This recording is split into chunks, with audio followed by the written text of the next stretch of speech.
Nagpapatuloy ang ating kwento na pagsangga ni Charlotte sa atake ng vampira gamit ang bato. Kaya napapasabi na lang si Allen na talagang maasahan si Charlotte sa mga ganitong bagay. Pero bahagya namang nag-alala si Allen na sa lakas ng magic power ng vampira ay baka hindi nakakayanin ng malaking bato. Sa isip ni Allen na hindi pa masyadong kabisado ni Charlotte ang kanyang kapangyarihan kaya sa puntong ito maaari silang maluso sa kapangyarihan ng vampira. Pero laking pagkagulat nilang dalawa nang may biglang sumigaw sa gilid ni Charlotte. At tumulong ito sa pagtulak sa bato. Kaya mas lalo pang nagulat si Charlotte nung nakilala na niya ang taong tumulong sa kanya at ito pala si Grill. Sinabi pa nito habang buong lakas na tinulak ang bato na kahit hindi siya marunong sa swordsmanship tutulungan pa din niya ang kanyang anak. Kaya wala na lang nasabi si Charlotte na at makikita pa rin sa kanyang muka ang pagkabigla. Habang patuloy nilang tinulak ang malaking bato makikita naman dito ang unti-unting pagkabitak. Kaya pinwersa na nila ang kanilang lakas sa pagtulak nito. Pero may biglang lumiwanag sa likod nila at nagtatanong na paano sila makakatulong kung wala silang kapangyarihan. At ang nagsalita pala ay si Allen na sumusuporta sa dalawa at makikita na lang na nagulat ang mga ito. Pero sa loob-loob ni Allen hindi pa niya nagko-control ng maayos ang kanyang holy power sa ngayon. At naalala niya na noong una niyang sinubukan ang baril na nagawang nabutas ang pader sa atake na yun, kaya napasok na sa kanyang isipan na maaari kayang mapatigas ang bato gamit ang divine energy. Balik sa kasalukuyan agad-agad nang nagdasal si Allen kay Gaia at humihingi ito ng lakas para protektahan ang kawawang tupa na katulad nila. Sana bigyan sila ng proteksyon para pigilan ang mga patay gamit ang kanyang kapangyarihan. At sana bigyan sila ng pagmamahal at awa. Pagkatapos ng pagdadasal ni Allen agad na siyang sumigaw na nagdasal na siya ng mahaba kaya gawin na nito ang kanyang mga hiling at kasunod nun may kakaibang marka na tumatak sa harapan ng bato at lumiwanag ito ng asul na liwanag. Habang tinitignan ito ng vampira labis na lang ang kanyang pagkagulat sa nakita. At mas lalo pa itong nagulat nung may damapo na divine energy sa kanyang katawan.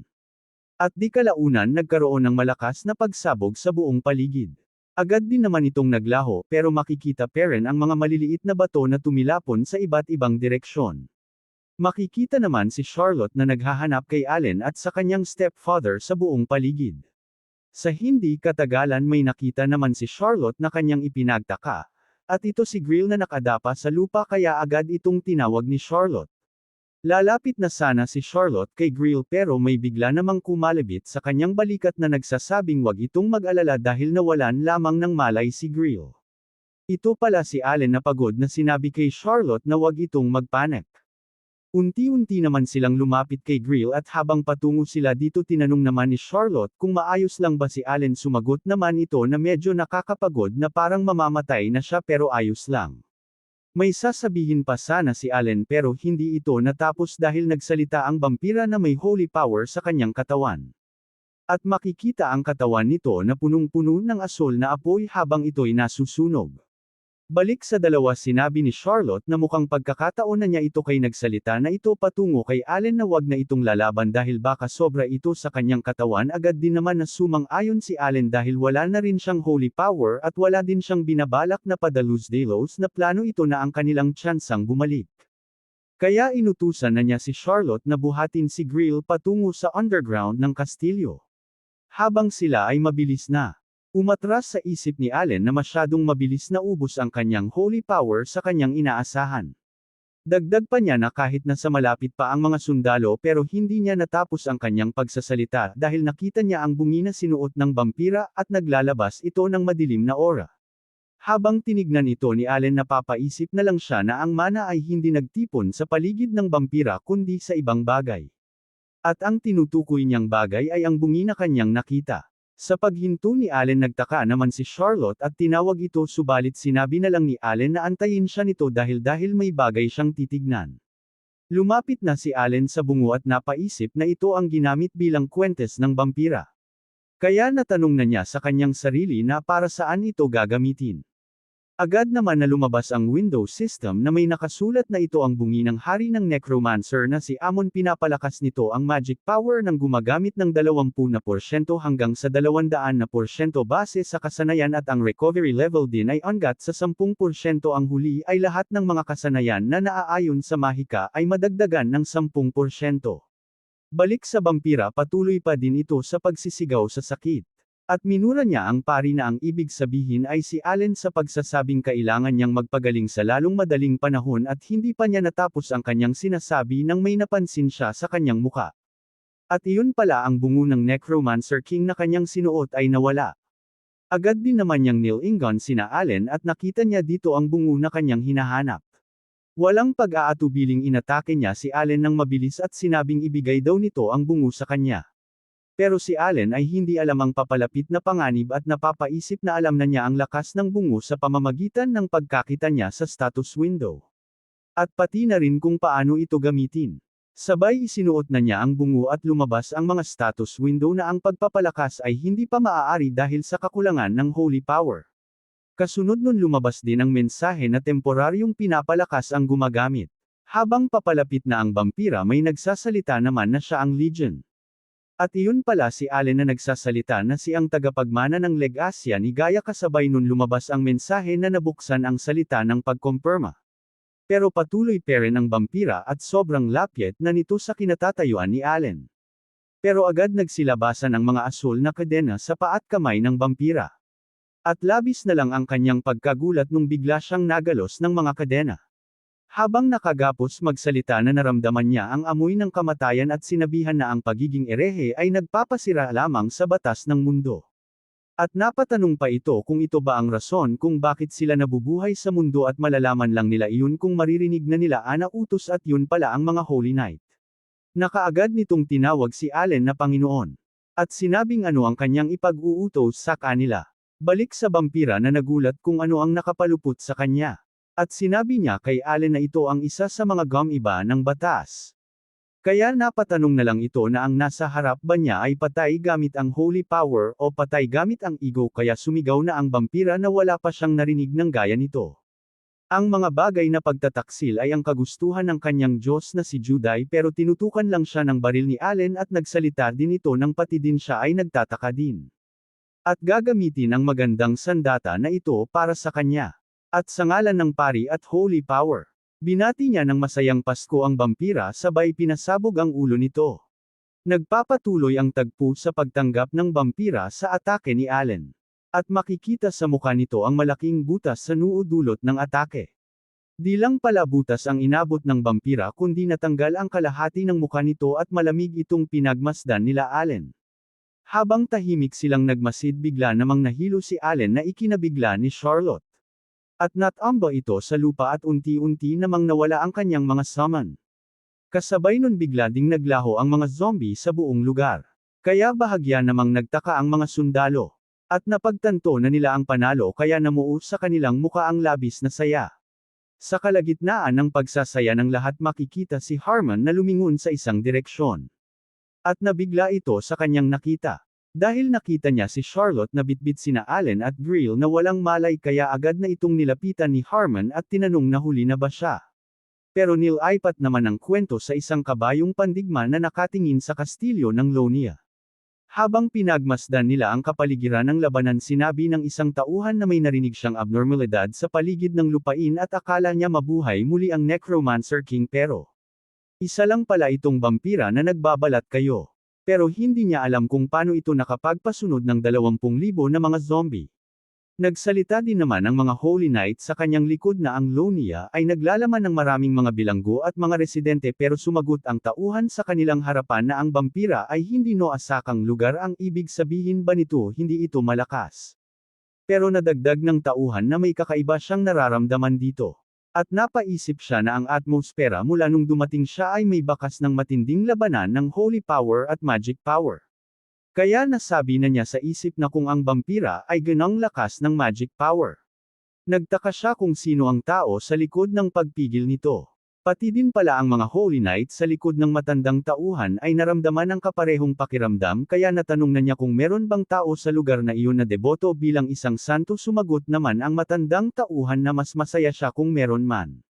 Dahil sa paglipad ng panahon ang mga Bambura ay nagtatago at nagsimulang nakikipag-ugnay sa mga tao kaya mas madali sa kanila kung may mga priest at priestess na tumutulong sa kanila.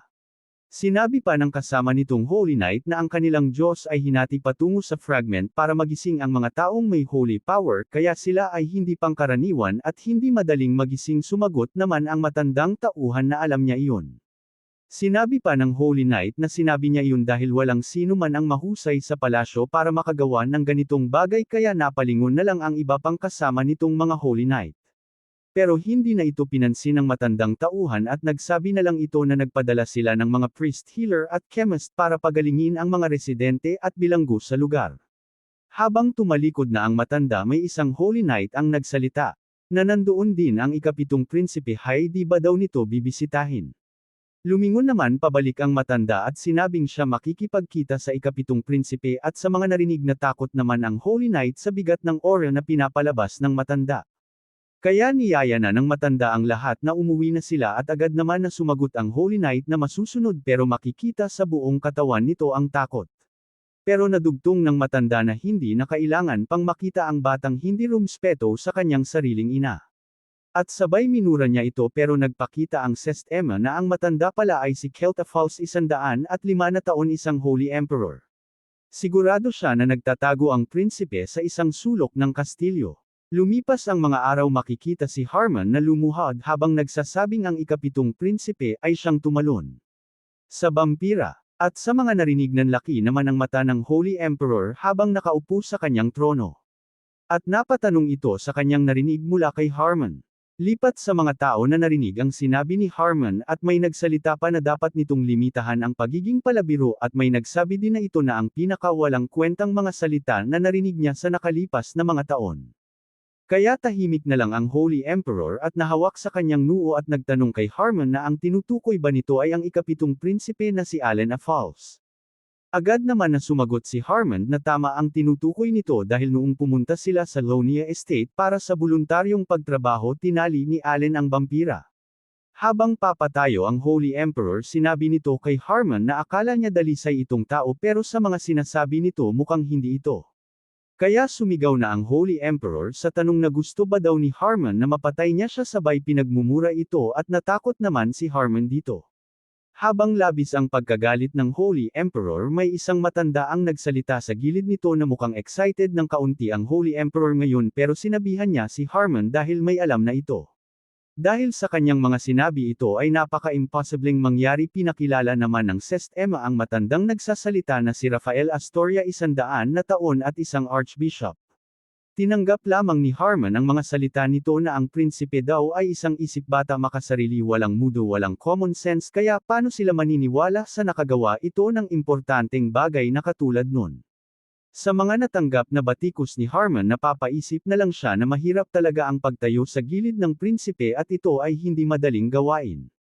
Dagdag pa sa kanyang isip na pati siya ay hindi maniniwala kung hindi niya ito nakita sa dalawang mata niya at nagsalita na siya sa Holy Emperor na near airport lang niya ang kanyang mga nakita.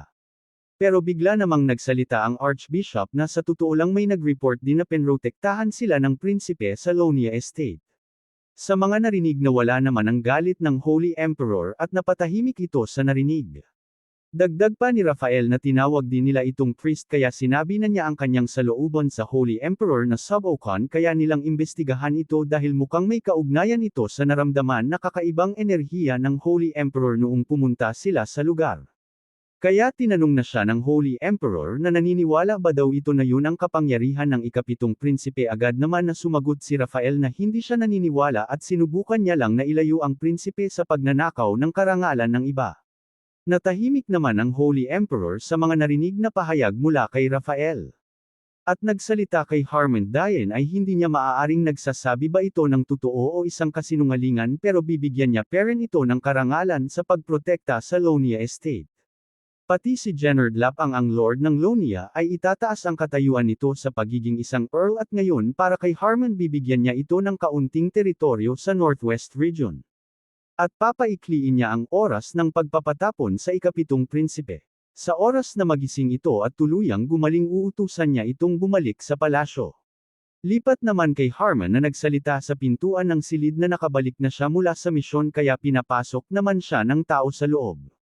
Agad naman na pumasok si Harmon sa madilim na silid. At makikita ang isang kandila malapit sa dingding. Kinuha ito ni Harmon at lumapit sa taong nakahiga sa kama at nagtanong kung naging malusog ba ito. Sumagot naman ang taong nakabinfa ang bukang katawan na anong klaseng biro ba ang binitawan nito. Para sa isang tao na malapit ng mamatay at pinakilala ito ng Sestema na si Luana Falls 27 na taong gulang at ang unang prinsipe. Ang kanyang paningin at pandinig ay mas lalo pang lumabo kaya mukhang wala na siyang oras para magkausap pa sila ng ganito kahaba sa mga narinig na tahimik naman si Harmon. Pero sinabihan siya ni Luan na lumapit ito ng kaunti at narinig niya ang patungkol sa labanan. Lumapit naman si Harmon at binigkas ni Luan ang kanyang pangalan sabay tinaas niya ang kanyang kamay. Pero kasunod nun hinatak niya ito sa kwelyo at labis naman itong ikinagulat ni Harmon. Sa pagkagulat ni Harmon sinabi ni Luan na pinrotektahan niya ang ikapitong prinsipe mula sa Holy Emperor. Ang kanyang pinrotektahan ay ang basurang pinahiya ang karangalan ng kanilang ina na nagsakripisyo sa lahat. Kaya binigkas niya ulit ang pangalan ni Harmon at sinabing nasa katinuan pa ba ito at doon na muna magtatapos ang ating kwento mga idolo. Maraming salamat sa panunood, pa-like at subscribe na lang para sa susunod na mga videos.